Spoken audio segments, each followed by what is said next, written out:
The spectre of a possible US airstrike on Syria will continue to loom over global markets this week. But joining me down the line to discuss what he thinks could be the main movers and shakers is Peter Kinsella. So Peter, the NFP Friday was a bit of an anticlimax, but despite the disappointments, the Fed still seems certain to taper from September, according to some.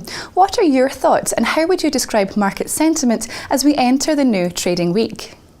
I guess two things really. The first is that the data or the number itself wasn't particularly brilliant one side or the other. However, what the Fed are looking at is the unemployment rate, not necessarily just the headline NFP numbers. The unemployment rate moved in the right direction, so it went from 7.4 towards 7.3%. So that being the case, the September taper is probably still on.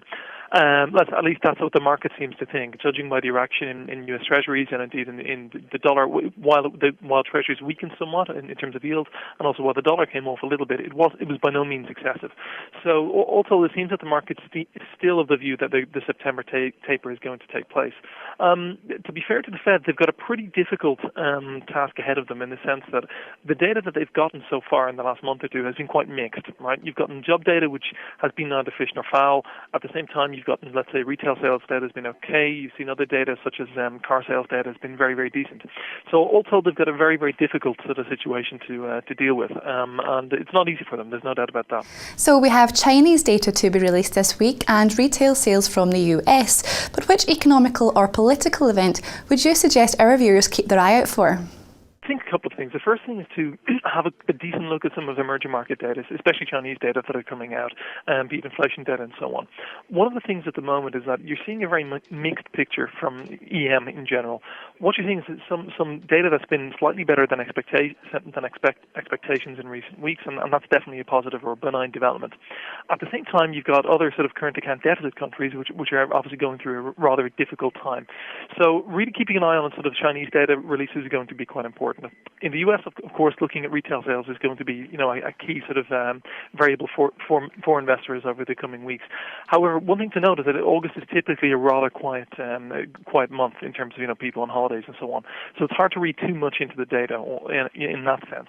So the main point really, however, is that following non-farm payrolls, the week afterwards is normally quite light in terms of data releases. So really, I would expect sort of the main focus over the course of the week to be on what's happening with respect to events in Syria.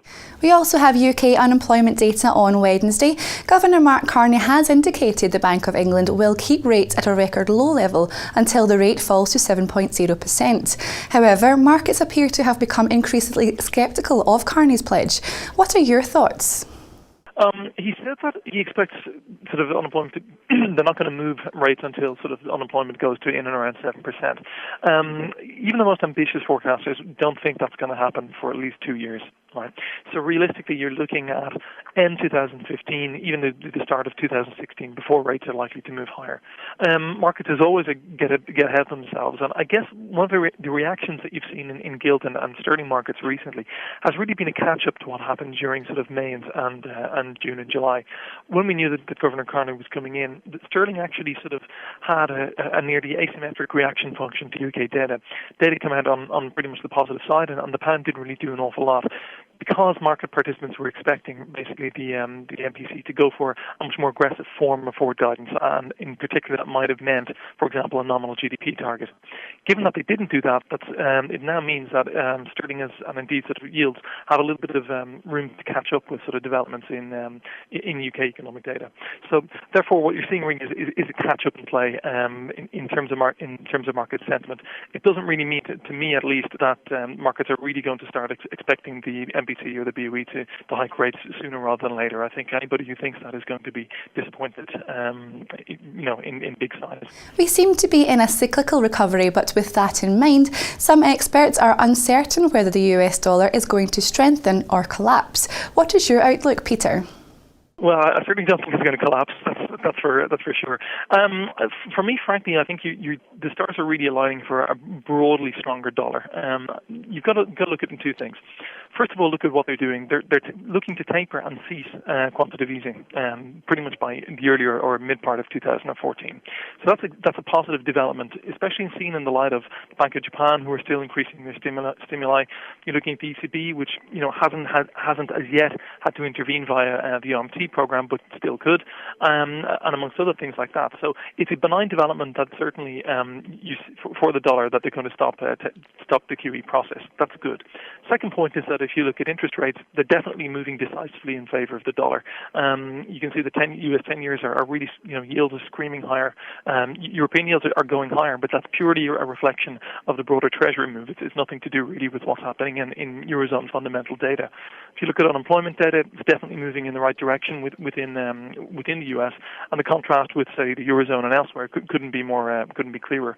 Longer term, if you look at what's happening with respect to the shale oil revolution, that's obviously going to make financing or energy costs for U.S. companies significantly cheaper over the longer term.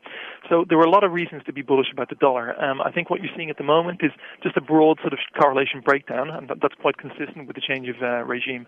And really, for me, sort of the stars are aligning for a broader dollar move. So I won't be surprised to see the dollar trading at significantly stronger levels against the euro and other majors over the course of the next 12 months. Peter, it's been lovely to speak to you once again. Well, viewers, the trading week is off and running, so keep yourself informed by clicking back to Dukascopy TV for our early updates. Bye for now.